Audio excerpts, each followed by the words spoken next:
안녕하세요. 최진호입니다. 최진호의 신앙탐구 111번째 시간으로 오늘은 서로 조화롭게 살라 라는 제목으로 말씀 나누겠습니다.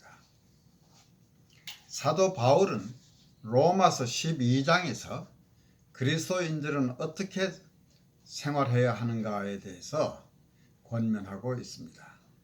그 중에서 16절의 말씀은 서로 마음을 같이 하며 높은 데 마음을 두지 말고 도리어 낮은 데 처하며 스스로 지혜 있는 채 말라 라고 했는데, 이 말씀을 중심으로 함께 묵상해 보고자 합니다.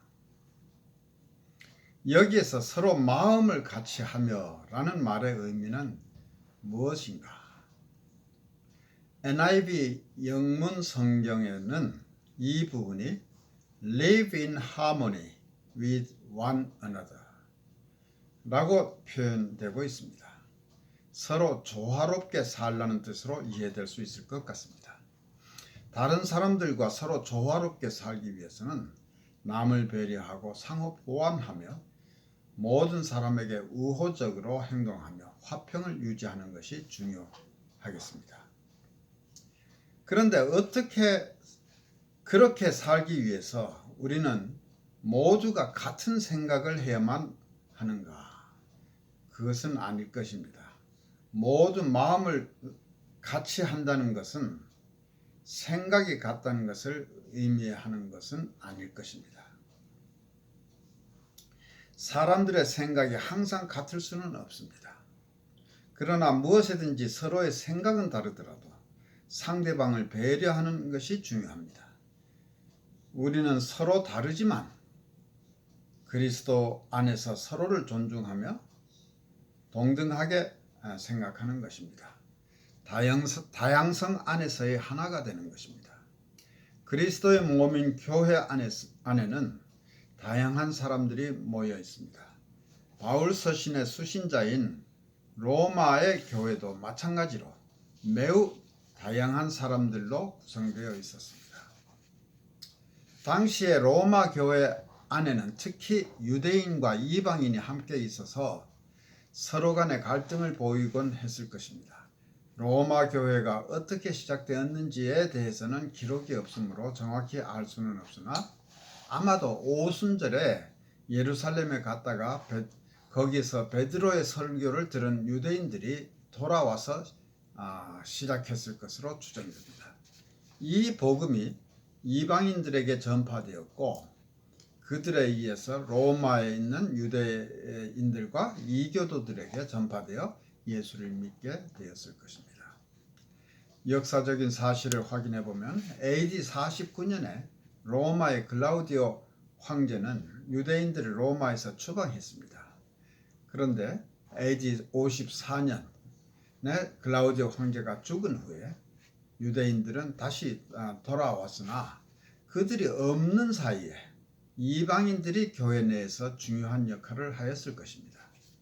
유대인들과 이방인들 사이에는 인종이나 문화, 언어 및 종교적 배경에서 많은 차이가 있었습니다. 특히 유대인의 문화는 민족의 순수성을 중요시하고 종교적으로도 자기들만이 구원받은 백성이라는 선민 사상이 강했기 때문에 로마에 있는 비유대인들과는 긴장 관계가 있었을 것입니다. 이러한 상황에서 이방인들을 포용하는 문제에 관해서 미처 생각지 못했던 문제들이 발생하였습니다. 사도행전 15장의 기록에 보면 이거는 로마가 아니라 안디옥 교회에서도 이방인들에게 할례를 포함해서 모세의 율법을 지키게 할 것인가 라는 문제로 적지 않은 다툼과 변론이 있었다고 합니다. 로마 교회에서는 유대인과 이방인들 사이에 누가 더 우수한가를 놓고 긴장관계가 조성되기도 하였습니다. 이에 대해서 바울은 로마서 3장에서 유대인이나 이방인이나 모두가 똑같은 죄인이며 모두가 똑같이 예수님에 의해서 은혜로 의롭다 하심을 얻었다고 설파하였습니다. 뿐만 아니라 바울은 로마서 11장 17절과 18절에서 또 한 가지 또한 가지 얼마가 꺾여졌는데 돌감나무인 네가 그들 중에 접붙임이 되어 참 감람나무의 뿌리의 진액을 함께 받은 자 되었은즉 그 가지들을 향하여 자긍하지 말라. 자긍할지라도 내가 뿌리를 보존하는 것이 아니요 뿌리가 너를 보존하는 것이니라 라고 하였습니다. 많은 유대인들이 메시아가 오셨을 때 이를 거부했습니다. 그러므로 유대인들은 꺾인 가지입니다. 그러나 그러한 유대인들이 예수님의 제자가 된 것은 돌감나무의 꺾인 가지가 참 감람나무에 접붙임이 되었다고 표현하면서 바울은 돌감람나무의 가지였던 네가 참 감람나무의 뿌리를 보존하는 것이 아니라 참 감람나무의 뿌리가 너를 보존하는 것이다. 그러니 너무 잘난 체 하지 말고 자긍하지 말라라고 경고하는 것입니다. 그리스도 안에서 유대인과 이방인은 평등합니다. 이 새로운 평등 사상은 꼭 인종 간의 문제만이 아니라 남자와 여자, 종과 자유인의 관계까지 발전하게 됩니다. 바울은 갈라디아서 3장 28절에서 너희는 유대인이나 헬라인이나 종이나 자유자나 남자나 여자나 없이 다 그리스도 예수 안에서 하나이니라 라고 하였습니다. 이것은 당시의 사회적 배경으로 볼 때는 혁신적인 사상이었습니다. 영적인 은사에도 다양성이 있습니다. 바울은 로마서 12장 4절에서부터 8절에서 교회는 그리스도의 몸이라고 하면서 우리는 모두가 하나가 되어 그리스도의 몸을 이루는 것이고 몸에는 여러 가지 지체가 있는데 그 모든 지체가 다 중요하고 필요한 것이라는 것을 강조하였습니다. 오늘날 그리스도의 몸인 교회는 다양한 사람들로 구성됩니다. 하나의 나라, 하나의 도시, 또 같은 도시 내에서도 같은 지역에 있는 교회 안에서도 다양한 사람들로 구성되어 있습니다. 그러나 지상에 있는 모든 교회는 사실상 연합하여서 하나의 교회가 되어야 합니다. 실제로 교회는 여기저기 흩어져 있지만 각각의 개의 교회는 하나의 유니버설 처치의 일부인 것입니다. 다양성도 하나님께서 주신 선물이며 은사입니다. 사도행전 17장 26절에서는 인류의 모든 족속을 한 혈통으로 만드사 온 땅에 거하게 하시고 저희의 연대를 정하시며 거주의 경계를 한하셨다고 합니다. 세상의 모든 민족, 모든 족속이 한 사람에게서 나서 온 세계에 퍼져서 살고 있다는 말입니다.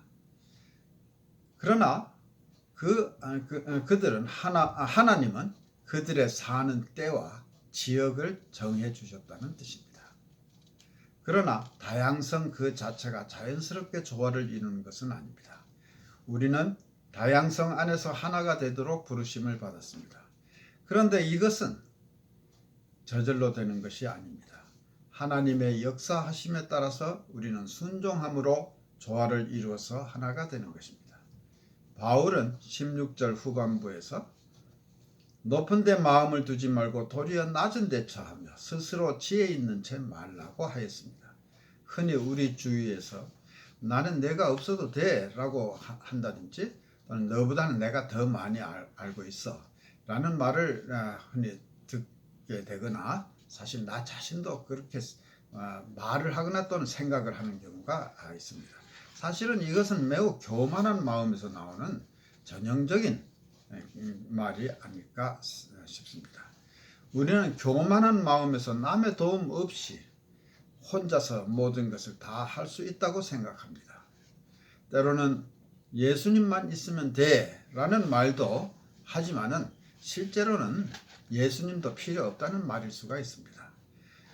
기독교인이라는 말은 그리스도의 몸, 즉 하나님의 가족의 일원이라는 것을 의미합니다. 따라서 우리에게는 다른 사람이 필요하고 또 다른 사람은 우리가 필요합니다. 우리는 서로에게 의존하도록 만들어졌습니다. 하나님은 우리에게 명령하십니다. 서로 사랑하라, 서로 봉사하라, 서로 가르치라, 서로 용서하라고 하십니다. 우리는 이 서로라는 말을 빼고는 올바른 기독교인이 될 수 없고 하나님의 명령을 지킬 수가 없습니다. 교만은 항상 사람을 비교하며 순위를 매기는 경향이 있습니다. 누가 더 잘하는가? 누가 더 똑똑한가? 교회는 과거 수세기 동안 위대한 신학자들 사이에서 서로 논쟁한 문제들로 인해서 분리되곤 했습니다. 서로 자기 생각만이 옳다고 주장하는 것입니다. 인간의 죄성으로 인해서 우리는 스스로를 약화시킵니다. 사실 우리 주위에서도 지극히 사소한 문제로 인해서 교회에 분란이 생기는 경우가 많습니다. 바울은 도리어 낮은 데 처하라고 합니다. 겸손한 사람에게서 나오는 대표적인 언어는 나는 내가 필요해 라는 말과 나는 다 알지 못해, 나도 모르는 것이 있어 라는 말을 꼽을 수 있을 것입니다. 우리는 사랑 안에서 성장하기 위해서 서로가 필요합니다. 우리는 누구나 우두머리가 되려고 하는 경향이 있지만 하나님 나라에서 우리 모두는 각각의 역할이 있습니다. 우리 모두는 다른 사람에게 필요한 사람이고 그에게 줄 수 있는 은사가 있습니다. 우리는 리더가 되지 않고 다른 사람의 지휘 하에서 역할을 수행할 용의가 있어야 합니다. 높은 데가 아닌 낮은 데에 처하기를 부끄럽게 생각하지 않아야 합니다. 무엇에든지 남을 인정하고 자신이 모든 것을 다 알지 못하는 사실을 시인하면 마음이 자유로워집니다. 우리는 예수님을 본받아야 합니다. 예수님은 사회에서 소외된 사람들의 친구가 되었습니다.